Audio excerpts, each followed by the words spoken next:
얼마 전 학교를 마치고 귀가하던 한 초등학교 여자 어린이가 개에게 얼굴을 물리는 사고를 당해 주위를 안타깝게 했습니다. 요즘 제주 지역에서 이렇듯 어린이가 개에 물리는 사고가 잇따르고 있는데요.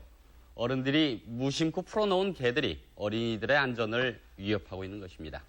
왜 자꾸 이런 사고가 일어나는 건지, 또 이 같은 사고가 두 번 다시 되풀이되지 않도록 할 방법은 없는지 알아보도록 하겠습니다. 송철민 프로듀서가 취재했습니다. 송철민 PD, 네. 우리 제주 지역에서 어린이들이 이 개에 물리는 사고가 잇따르고 있는데요. 그 피해 실태 어느 정도나 됩니까? 네, 통계 수치가 나온 건 없습니다만은 올 들어 한 달에 한 번꼴로 이 같은 사고가 발생하고 있습니다. 개에 물려봐야 얼마나 다쳤을까 하는 분들이 혹 계실지 모르겠습니다만은 그 피해 정도가 대단히 심각합니다. 특히 피해자가 힘없는 어린이들이다 보니 더욱 그렇습니다.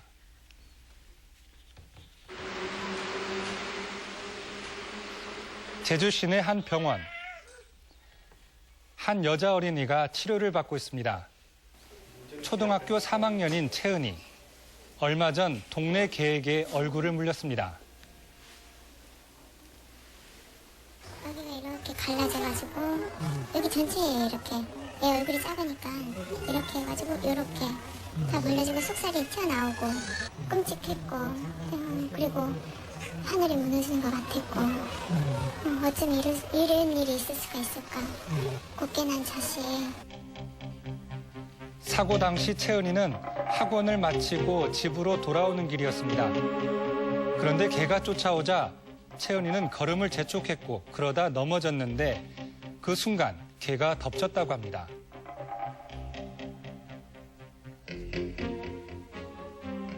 동네에서 막 돌아다닌다고 소문났어요. 동네에서 막 돌아다닌다고? 네. 사고 직후 곧바로 성형수술을 받고 입원까지 해야 했던 채은이. 지금은 통원 치료 중인데 상처가 완전히 사라지기는 힘들 거라는 게 담당 의사의 설명입니다. 상처가 좀 길고 특히 이제 얼굴 부분은 눈에 잘 띄는 부분이기 때문에 흉터가 남을 수밖에 없거든요. 그래서 특히 이제 여자애고 어린아이기 때문에 앞으로 이제 성장하면서 또 이제 흉터가 좀 생기는 정도에 따라서 얼굴 변형 같은 것도 좀 생길 수 있고요. 어린 나이에 너무 큰 상처를 안게 된 채은이. 아이 엄마는 딸을 지켜주지 못한 것이 너무 가슴 아프다며 같은 고통을 겪는 가정이 다시는 생기지 않기를 바란다고 말했습니다. 진짜 이제 자라나는 아이들이 사고 없이 자랄 수 있으면 좋겠지만 절대 이런 일이 있어가지고 이런 일은 일어나지 말아야죠. 하지만 비슷한 사고가 얼마 전에 또 있었습니다. 피해자는 겨우 6살 난 여자아이로 친구 집에서 놀다 밖으로 나오던 길이었습니다. 근데 걔가 저쪽에서 이제 달려오니까 아이들이 이제 여기서 막 혼비백산 해갖고 도망을 간 거죠. 저희 아들은 이쪽으로 도망을 가고 이 집 큰 딸은 저희 집 쪽으로 절로 도망을 가고, 근데 저희 딸내미는 이제 딸아이는 나오다가 이제 손을 놓쳐서 넘어진 거예요. 그래서 여기서 물렸다고 하더라고요. 여기서? 예. 사고 당시 아이의 모습입니다. 다리를 주로 물렸는데 군데군데 살점이 떨어져 나갈 정도로 피해가 컸습니다. 개가 여러 군데를 계속 물으면서 제일 심하게 물은 데는 이제 무릎 뒤쪽을 이렇게 물어갖고 진저를 쳐갖고 살이 덩어리째 이렇게 떨어져 나오는 그런 상태였거든요.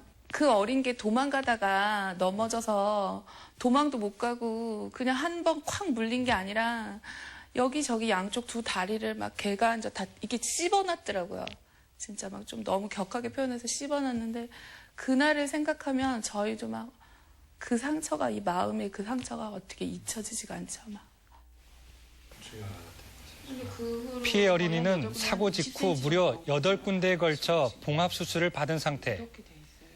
겨우 6살밖에 안 된 딸이 앞으로 이 흉터를 어떻게 감당하고 살아갈지 아이 엄마는 걱정입니다. 지금 모습이에요. 지금 그럼 자제분이 몇? 저희가 피부과 갔을 때는 그 마취약을 바르고 있는 동안 옷을 벗고 있어야 돼요. 그러면 이제 사람들이 같이 이렇게 기다리고 있는 사람들이 보니까 이 녀석이 자꾸 이제 구석으로 숨는 거예요. 누가 내 다리를 볼까 봐. 그러니까 단순히 사람들은 개에 물린 거라고 생각하는데 그 후에 그 상처를 입은 아이가 겪는 고통은 그 가족이랑 당사자가 겪는 고통은 아마 당해보지 않은 사람은 모를 거예요. 아마. 네, 개한테 물려서 피해를 당한 어린이의 고통도 크게 있지만은 무엇보다 피해 어린이의 부모 심정, 이 부모님들의 그 고통스러운 심정은 정말 말로 표현할 수 없이 괴로울 것 같습니다. 어떻습니까? 더구나 그 가해 개를 키우는 그 소유주와의 합의 문제가 원만히 해결되지 못해서 이중 삼중의 맘고생을 하고 있었습니다. 물론 그 어떤 합의로도 아이가 당한 그 충격을 치료할 수는 없겠습니다만은 아이를 문 개 주인의 과실을 입증하고 또 그에 합당한 손해배상금을 청구해 받아내기까지 그 적잖은 노력과 시간이 필요한 게 또한 현실입니다. 네, 이렇듯 어린이들이 개에 물리는 사고, 한편으로는 좀 어이없는 이런 사고가 더 이상 없어야 할 텐데, 송철민 PD, 이런 피해를 사전에 차단할 수 있는 방법 어떤 것들이 있겠습니까? 네, 그 앞서 피해 아동 부모들은 그 아픈 기억을 되살리긴 싫지만 또 다른 어린이들이 같은 피해를 당해서는 안 되겠다며 인터뷰에 응했습니다. 하지만 주위를 둘러보면 걱정부터 앞섭니다. 비슷한 사고가 다시 발생하지 말란 법이 없을 정도로 어린이들이 개물림 사고에 무방비로 노출돼 있기 때문입니다. 제주시 용담동의 한 주택가입니다. 흰 개 한 마리가 거리를 활보하고 있습니다. 카메라를 보자 당황하며 황급히 달아나는 녀석. 우리 슈퍼 강아지. 어느 슈퍼? 문제의 개를 다시 발견한 곳은 한 가게 앞. 알고 보니 이 가게 주인이 기르는 거였습니다. 풀어서 키우세요, 개를? 예, 애기들 다 놀아요, 같이. 애기들만 가정들 같이 놀고, 예. 저 누구한테 뭐야, 형, 전부 다 뭐지, 아니 맞지? 그래도 묶어서 키우셔야죠, 이제. 아, 돌아다니면 어떡해. 묶으면, 예, 형, 우리 아저씨가 아무리 동물이지만은, 니가 저 먹어 갖다 주면서, 그 안에. 이처럼 많은 사람들이 개를 풀어 키우고 있습니다. 크기가 작은 놈은 물론 덩치가 제법 큰 개들도 마찬가지입니다. 앞서 어느 아주머니 얘기처럼 자신의 개가 순해서 다른 사람을 공격할 리 없다는 이유에서인데 이는 잘못된 생각입니다. 개가 흥분했을 때 혹은 통증을 느꼈을 때 아니면 뭐 자기의 이렇게 집 영역을 지키기 위해서 아니면 뭐 두렵거나 이렇게 놀랐을 때 이렇게 물고 또 다른 이유는 개는 이제 특히 뒤를 쫓아 추적하는 것을 좋아하거든요. 이게 이제 조상으로부터 이제 수렵 본능을 물려받은 거기 때문이거든요. 순하다고 생각하는 개들도 그런 습성이 좀 나타날 수 있습니까? 그렇죠. 하십시오.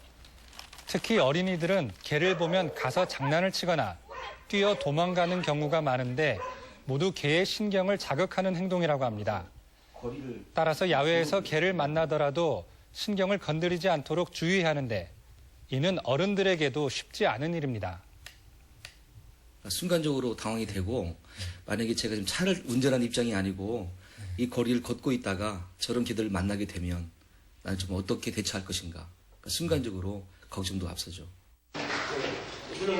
이 때문에 방견을 처리해달라는 민원이 끊이지 않고 있습니다. 119 구조대로 접수되는 것만 해도 한 달에 약 20건. 평소 마취총 사격 연습을 할 정도인데 포획이 생각처럼 쉽지 않다고 합니다. 저희들이 포획하는 과정에서 성격이 포악한 유기견들은 저희들한테 달려드는 경우가 조금 있거든요. 그 사항 때문에 좀 저희들한테도 위험이 있고 또 주변의 이웃들한테도 위험이 있기 때문에 그 점이 좀 애로사항이 많습니다. 포획된 방견은 보호시설로 보내집니다. 이곳은 제주시에서 운영하는 시설인데 현재 40여 마리가 생활하고 있습니다. 이 중엔 잠시 주인과 떨어진 놈들도 있을 테지만 대부분 유기견, 즉 주인에게 버림받은 것들이라고 합니다. 관리소로 인해가지고 이제 잃어버리시는 분들도 계시고 그런 분들은 이제 신고하시면 저희 오셔갖고 찾아가시는 분들도 계시고요. 한 70%에서 80% 정도는 아프거나 이제 일부러 버리시는 분들도 많으시고요. 아니면 뭐 이사를 다니시면서 그냥 놔두고 가버리시는 분들도 많고요. 지난해 제주도 내 유기견 수는 740여 마리. 그러나 이는 포획된 것이 그렇단 얘기지 실제 그 수는 짐작조차 하기 어렵습니다. 이처럼 유기견이 많다는 것은 그만큼 개에 물리는 사고가 일어날 가능성도 높다는 것을 뜻합니다. 요즘 거리를 배회하는 유기견으로 인해 시민들과 어린이들에게 공포감을 주는 사례가 빈발하고 있습니다. 시민들께서는 주의를 기울여 주시오. 유기견 문제를 근본적으로 해결하기 위해 관계 당국에선 지난해부터 반려견 등록제를 시행하고 있습니다. 집에서 키우는 모든 개에 전자칩을 삽입하도록 해 잃어버린 개는 주인을 찾아주고 버려진 개는 소유주에게 책임을 묻도록 한 것입니다. 요 안에 그 쌀알 크기만한 칩이 들어 있습니다. 그래서 요 칩에는 고유 번호가 아마 있습니다. 그래서 만약에 강아지들이 유기가 됐을 경우 리더기로 읽어쓰여 가지고 강아지 번호, 고유 번호를 찾음으로써 일반 그 보호자들한테 강아지가 다시 신속하게 갈 수 있도록 그런 제도입니다. 문제는 등록률. 우리 고장의 경우 의무 등록 지역임에도 불구하고 제도 시행 1년 동안 겨우 5천여 마리만 등록됐습니다. 개 피부에 칩을 삽입하는 것에 대한 개 소유주들의 거부감과 홍보 부족 등이 주된 이유로 꼽히고 있습니다. 아무래도 지금은 그 부산하고 저희 제주도가 이렇게 하다 보니까 좀 생소한 면도 있습니다. 어쩌면 다른 그 지역에 비해서 저희 그 제주도가 이제 먼저 시행하다 보니까 그런 이제 홍보가 인식이 덜 되는 그런 측면도 없잖아 있긴 있습니다. 이처럼 기르는 개를 소유주들이 아무렇지 않게 풀어놓고 또 유기견 문제에 대한 효과적인 대책을 만들지 못하다 보니 시민의 특히 어린이들의 안전이 위협당할 수밖에 없는 실정입니다. 따라서 더 이상 방견으로 인한 무고한 피해자가 나오지 않기 위해서는 다른 사람의 안전을 먼저 생각하는 개 소유주들의 의식 전환은 물론 이런 의식 전환을 이끌어낼 수 있는 관계 당국의 보다 현실적인 대책 마련이 필요하다 할 것입니다. 애완동물에 대해서 우리가 좋아할수록 거기다가 책임이 따르는 것이기 때문에 거기에 대해서의 어떤 그 기본 교육, 애완동물을 받아들일 때는 적어도 이와 같은 책임들이 필요하고 유기가 됐을 때는 이러이러한 법령이 적용이 됩니다. 이런 부분에 대한 부분을 교육과 홍보를 확실히 시켜서 좀 관리가 허술하면 상응하는 어떤 조치를 반드시 받아야 된다. 이런 차원에서 역시 법령에 대한 홍보 그리고 또 애완동물에 대한 그 사육에 대해서 어떤 책임성 교육 이와 같은 것들이 철저하게 좀 행정상 이루어져야 되지 않느냐. 개를 아무렇지 않게 풀어놓는 우리 사회의 잘못된 관행도 고쳐야 되겠지만 이런 관행을 제도적으로 막기 위한 그 관계 당국의 그 정책적인 그 대처도 필요할 것 같습니다. 사실 선진국에서는 개를 데리고 집 밖으로 외출할 때 반드시 목줄을 착용하도록 그 법규로 정해져 있지 않습니까? 그렇습니다. 우리나라에서도 그 얼마 전 동물보호법을 시행하고 있는데 이 법 안에 그러한 내용이 담겨 있습니다. 마침 그 관계 당국에서는 지난 3월 이에 대한 지도 점검을 실시하겠다고 밝힌 바 있는데요. 하지만 말뿐이었습니다. 관련 실적이 전무한 데다 실제로 지도 점검에 나서고 있는지도 의문입니다. 방견 관련 업무는 지금 청정축산과에서 담당하고 있습니다. 물론 최근 그 구제역 확산 방지를 위해 노력하고 있는 것은 알겠습니다만은 그 어린이들이 개에 물리는 사고를 막기 위한 어떤 대책 마련에도 좀 신경을 써줬으면 하는 바람입니다. 네, 개를 기르는 소유주들의 인식 전환과 함께 행정의 관계 당국의 보다 철저한 지도 점검이 시급히 이루어져야 되겠습니다. 송철민 PD 수고했습니다.